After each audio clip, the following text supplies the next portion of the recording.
ఈరోజు కాకినాడ జిల్లాలో Peddapuram DSP office, తర్వాత Kakinada rural circle office, next Kadapa police station కూడా ఈరోజు వార్షిక తనిఖీలు నిర్వహించడం జరుగుతోంది.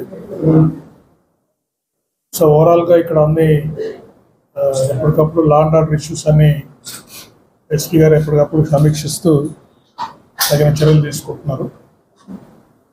ముఖ్యంగా ఈ మధ్య కాలంలో 2 ట్రిపుల్ మర్డర్స్ జరిగాయి జిల్లాలో. పెద్దాపురం సబ్ డివిజన్లో ఒకటి, కాకినాడ సబ్ డివిజన్లో ఒకటి జరిగాయి. సో వీటిల్లో పోలీస్ శాఖకి ముందస్తు అంటే అవి ప్యూర్గా పర్సనల్ డిస్ప్యూట్స్ వల్ల, దానివల్ల అప్పటికప్పుడు అనుకోకుండా జరిగి ఈ ఇష్యూ పెద్దగా మర్డర్ జరిగింది. అయినప్పటికీ కూడా ఈ 2 ఇన్సిడెంట్స్ దృష్ట్యా రేంజ్లో అన్ని జిల్లాల పోలీస్ అధికారులకు ఆదేశాలు ఇవ్వడం జరిగింది. ఇట్లా గ్రామాల్లో ఏదన్నా చిన్న చిన్న డిస్ప్యూట్స్ ఏదన్నా ఉంటే అవి law and order problems turn కాకుండా వాటి గురించి పూర్తి సమాచారాన్ని సేకరించాలని చెప్పి, అటువంటి ఘర్షణలో డిస్ప్యూట్లో ఇన్వాల్వ్ అయిన వ్యక్తులని ముందే పిలిచి బౌండ్ అవుట్ చేయడము, తర్వాత అక్కడ పెద్దలతో మాట్లాడి ఏదైనా సివిల్ డిస్ప్యూట్స్ ఉంటే అక్కడ రెవెన్యూ ఆఫీసర్స్తో మాట్లాడి ఆ డిస్ప్యూట్ని సెటిల్ చేసి ఇవి law and order problems turn కాకుండా చర్యలు తీసుకోవాల్సిందిగా అందరు జిల్లా ఎస్పీలని, ఎస్డిపోస్ని ఆదేశించడం జరిగింది. తర్వాత రేంజ్లోని 6 జిల్లాలో కూడా ఈ పాత నేరస్తుల మీద ఒక స్పెషల్ డ్రైవ్ కండక్ట్ చేస్తున్నాము. అంటే ఈ క్రైమ్లో, ప్రాపర్టీ క్రైమ్లో ఇన్వాల్వ్ అయిన వాళ్ళు, గంజాయి కేసులో ఇన్వాల్వ్ అయిన వాళ్ళు, ఈ పోక్సో నేరస్తులు, ఎస్పెషల్లీ చిన్నపిల్లల మీద, కిడ్స్ మీద ఇటువంటి నేరాలు చేసిన వాళ్ళు, వాళ్ళందరి ఫోటోగ్రాఫ్స్, ఫింగర్ ప్రింట్స్, వాళ్ళ డీటెయిల్స్ అన్నీ కూడా డిజిటైజ్ చేస్తున్నాం CCTNSలో కానీ అదర్ సాఫ్ట్వేర్స్లో. సో దట్ వారి మీద కంటిన్యూస్గా నిఘా పెట్టడము. ఒక ప్రాంతంలో నివసిస్తుంటారు, ఇంకో ప్రాంతంలో నేరాలు చేస్తూ ఉంటారు. ఏ ప్రాంతంలో అయితే నివసిస్తుంటారో ఆ కన్సర్న్ SHOకి ఇన్ఫర్మేషన్ పంపుతున్నాము. ఆ SHO గారు అక్కడ ఆ ప్రాంతంలో నివసించే నేరస్తుల మీద నిఘా పెట్టవలసిందిగా ఆదేశాలు ఇచ్చడం జరిగింది. సో ఈ విధంగా మేము ఈ నేరస్తుల మీద కంట్రోల్ చేయడానికి ట్రై చేస్తాం. రేంజ్ లెవెల్లో కూడా అన్ని CCS టీమ్స్ని యాక్టివేట్ చేశాము. ఒక జిల్లా నుంచి ఒక జిల్లాకి మూవ్మెంట్ ఆఫ్ క్రిమినల్స్ ఉన్న, జైలు రిలీజెస్ ఉన్న వీళ్ళందరి మీద కోఆర్డినేషన్ పెంచుకొని ఎప్పటికప్పుడు పాత నేరస్తుల మీద నిఘా పెట్టి ఈ నేరాలు, ఎస్పెషల్లీ దొంగతనాలు, ఇటువన్నీ ప్రివెంట్ చేయడానికి మేము ప్రత్యేక చర్యలు తీసుకుంటున్నాం. దానివల్ల మంచి ఫలితాలు వస్తున్నాయి.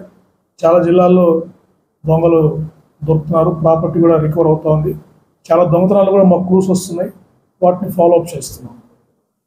తర్వాత గంజాయి గురించి ప్రత్యేక చర్యలు తీసుకోవడం జరిగింది. గత 6 నెలల్లో కూడా ప్రత్యేక చర్యల వల్ల ఈ ప్రాబ్లం కొద్దిగా ఇష్యూ తగ్గుముఖం పడుతూ ఉంది. ఎస్పెషల్లీ దీంట్లో డ్రోన్స్ సాంకేతికతని మేము వినియోగిస్తున్నాము. ఈ గంజాయి సంచరించే, తర్వాత గంజాయి ముఠాలు సంచరించే ప్రాంతాల్లో, ఈ అమ్మే ప్రాంతాల్లో డ్రోన్స్ ద్వారా సర్వేలెన్స్ చేసి అక్కడికి టీమ్స్ పంపించి వీళ్ళందరినీ పట్టుకోవడం జరుగుతూ ఉంది. అంతేకాకుండా పెద్దాపురం సబ్ డివిజన్లో కూడా మనకి అక్కడ ఏజెన్సీ ఏరియాస్కి బార్డర్ ఉంది. ఒరిస్సా నుంచి కానీ అటుపక్క ఏజెన్సీ ఏరియాస్ నుంచి మనకు గంజాయి వచ్చి అక్కడ మనకి ఈ తుని, సామర్లకోట ఏరియాస్లో వాళ్ళు హైవే మీద జాయిన్ అవుతుంటారు. అక్కడ లోకల్ పోలీస్కి, అక్కడ ASR జిల్లా పోలీస్కి సమన్వయం ఏర్పాటు చేసుకుని ఇటుపక్క నేరస్తులు ఎవరు రాకుండా, ఇటుపక్క ఈ ఏరియాస్లో గంజాయి స్మగ్లింగ్ జరగకుండా కూడా ప్రత్యేక చర్యలు తీసుకుంటున్నాం. ఏ నేరస్తులు అయితే ఇక్కడ అరెస్ట్ అవుతున్నారో వారి వివరాలను కూడా కన్సర్న్ పోలీస్ స్టేషన్, కన్సర్న్ జిల్లా పోలీస్ స్టేషన్లకి ఎప్పటికప్పుడు ఇన్ఫార్మ్ చేస్తున్నాం. నెక్స్ట్ మహిళల మీద నేరాల గురించి కూడా ప్రత్యేక చర్యలు తీసుకుంటున్నామండి. మీకు అందరికీ తెలుసు, ఇక్కడ మహిళా రక్షక్ టీమ్స్ జిల్లా SP ఆధ్వర్యంలో పనిచేస్తున్నాయి. ఎస్పెషల్లీ పోక్సో కేసెస్లో చిన్నపిల్లల మీద నేరాలు చేసిన వాళ్ళకి 10 ఏళ్ళ లోపల, 11 ఏళ్ళ లోపల చిన్నపిల్లల మీద నేరస్తులు ఎవరైతే నేరాలు చేశారో వాళ్ళ మీద ప్రత్యేక నిఘా ఉంటుంది. వాళ్ళందరి మీద కూడా సస్పెక్ట్ షీట్స్ ఓపెన్ చేసి వాచ్ చేయడం జరుగుతుంది. అటువంటి కేసుల్ని ఇన్వెస్టిగేషన్ కూడా మానిటర్ చేయడమే కాకుండా వారి ట్రయల్స్ కూడా వాళ్ళకి త్వరగా శిక్ష పడేటట్టు కూడా మేము చర్యలు తీసుకుంటాం. అదే ఈ చట్ట ప్రకారం చర్యలు తీసుకుంటాం. అసాంఘిక శక్తుల మీద అందరి మీద కూడా చట్ట ప్రకారం చర్యలు తీసుకుని జరుగుతుంది. సార్ నెక్స్ట్ పవన్ కళ్యాణ్ గారు ఇక్కడ మా పోర్ట్ విజిట్ చేశారు. అంటే ఆయన అన్నది సముద్రంలోకి వెళ్ళే పీడిఎస్ రైస్ గురించి మాట్లాడడం జరిగింది.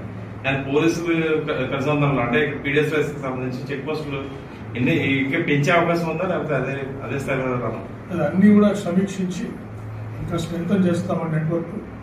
ఎటువంటి పరిస్థితుల్లో కూడా స్మగ్లింగ్ యాక్టివిటీస్ లేకుండా జిల్లా రెవెన్యూ కలెక్టర్ గారితో, జిల్లా పౌరశాఖ అధికారులతో, పోలీసులు అందరూ మేము సమన్వయంతో పనిచేసి ఈ ప్రాబ్లంని పూర్తిగా అరికడతాం.